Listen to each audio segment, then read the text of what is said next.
France's economy is in trouble, and no one's talking about why. But here's the truth: Africa is cutting the cord. For decades, France built its wealth on the backs of its former colonies, but now, leaders like Ibrahim Traoré, Assimi Goïta, and Mamadi Doumbouya are rewriting history. The era of colonial taxes is ending, the CFA franc is on its way out, and France is feeling the heat. So what happens when the golden pipeline dries up? What happens when Africa says no more? Let's break it down. Most people have no idea just how much France relies on its former colonies. But let's put it in perspective. 14 African nations still use the CFA franc, a currency controlled by France. These countries have been forced to keep 50% of their reserves in France's central bank.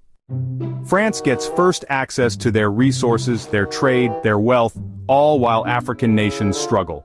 This is why France has remained one of the world's top economies.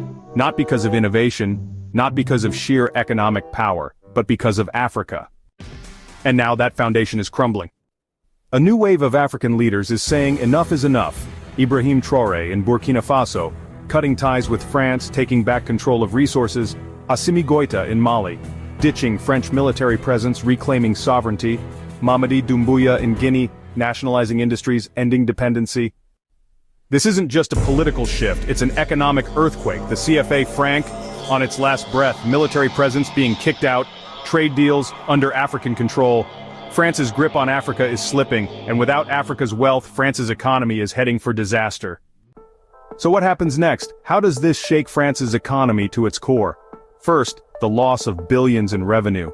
France has quietly siphoned off Africa's wealth for decades. Without forced reserves in the French treasury, the free money stops flowing. Second, trade agreements are in jeopardy. African nations are looking east to China, Russia, and even intra-African trade. France loses its privileged deals, meaning exports will drop. A financial crisis is coming. Less African wealth means France needs new sources of income, but where? Public debt in France is already rising. The gap Africa filled will now become a black hole. And this is just the beginning. This isn't just about Africa, this is about a global shift in power. The same way Europe depended on Africa's resources for centuries, now we're watching that system collapse. Africa is reclaiming control. France is scrambling to adjust. And the world is watching. The question is, will France survive without Africa? Or was its economy never as strong as they made us believe? Drop your thoughts in the comments. Because this conversation is just getting started. If this video opened your eyes, hit that like button. Subscribe for more deep dives into global power shifts. And let's keep this conversation going. The world is changing. Are you ready?